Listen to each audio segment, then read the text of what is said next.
Welcome to Bitcoin world media, जहां हम करेंगे क्रिप्टो की बात आपके साथ। आज हम एक काफी जरूरी मसले पर बात करने वाले हैं। क्रिप्टो खरीदते समय जो फ्रॉड होते हैं, मतलब जो धोखाधड़ी होती है, उनसे कैसे बचा जाए। और पता है, हाल ही में अहमदाबाद से केस सामने आया है। एक नौजवान के साथ बिल्कुल ऐसा ही हुआ।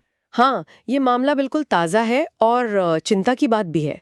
इससे काफ़ी कुछ सीखने को भी मिलता है।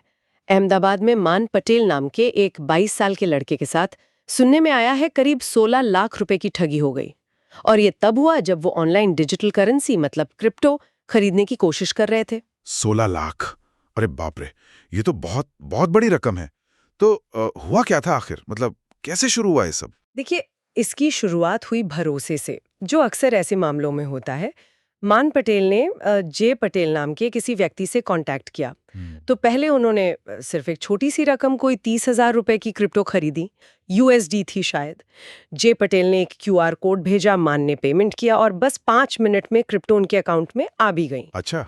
तो इससे जाहिर है मान का भरोसा बन गया। हाँ, ये तो है। पहली डील अगर इतनी स्मूथ हो जाए तो भरोसा तो बनेगा ही। फिर इसके बाद क्या हुआ? बिल्कुल।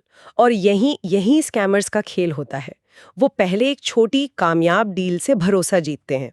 इसके बाद मान ने सोचा कि चलो अब बड़ी डील करते हैं, और करीब 12 लाख रुपए से ज्यादा आरटीजीएस के जरिए एक कंपनी के अकाउंट में ट्रांसफर कर दिए। आरटीजीएस मतलब सीधा बैंक ट्रांसफर? हाँ, बैंक ट्रांसफर एक जाना माना तरीका है। लेकिन इस बार क्रिप्टो नहीं आई होगी अब। तो चले गए, पर क्रिप्टो उनके अकाउंट में वो कभी आई ही नहीं।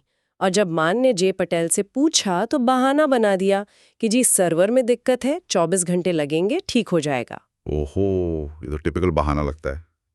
मतलब ये एक रेड फ्लैग था। हाँ, बहुत बड़ा रेड फ्लैग। खासकर जब इतनी बड़ी रकम इन्वॉल्व हो और फिर ऐसे बहाने शुरू हो जाए। और कहानी यहीं खत्म नहीं हुई, मतलब और भी कुछ हुआ। नहीं, अगले दिन जे पटेल ने एक और चाल चली। उसने कहा कि अमाउंट वेरिएशन है, मतलब रकम में कुछ फर्क आ रहा है, तो 3 लाख रुपए और भेजने होंगे। और इस बार पैसे भेजने का तरीका भी अलग बताया। कहा कि आंगड़ियां के जरिए भेजो। आंगड़िया? ये क्या होता है और ये तरीका क्यों? आंगड़ियां दरअसल गुजरात में काफी चलती हैं। ये एक तरह की पुरानी भरोसे पर चलने वाली कैश कुरियर सर्विस है।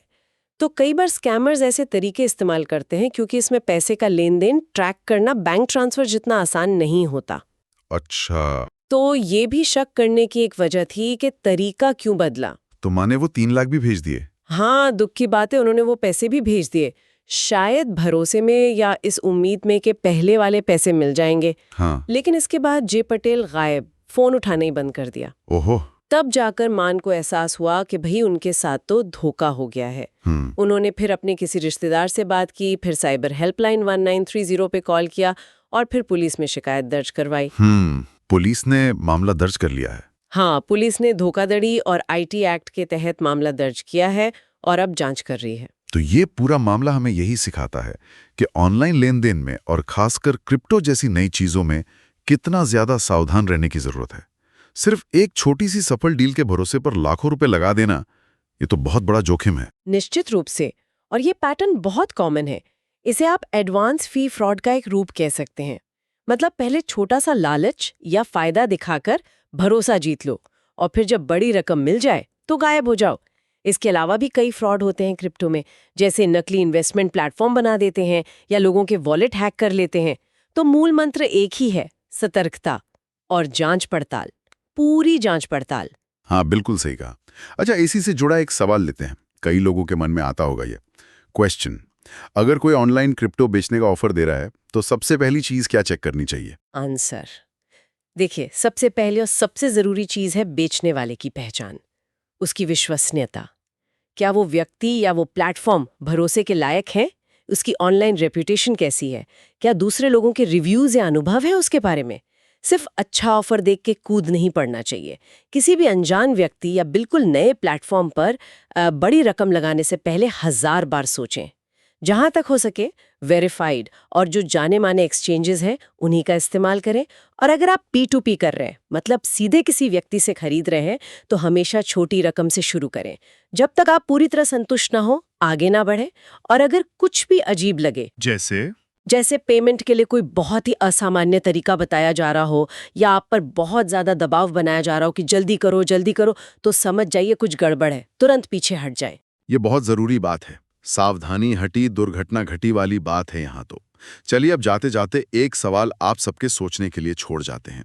सोचिए, ये जो ऑनलाइन दुनिया है जहाँ अपनी पहचान छुपाना कितना आसान है, वहाँ असली और नकली बेचने वालों या प्लेटफॉर्म्स में फर्क करने के लिए हम और क्या तरीके अपना सकते हैं। ये सोचने वाली बात है, क्योंकि टेक्नोलॉजी बढ़ रही है तो फ्रॉड के तरीके भी बढ़ रहे हैं। हमें भी ज्यादा स्मार्ट बनना होगा। बिल्कुल, इस पर सोचिएगा जरूर।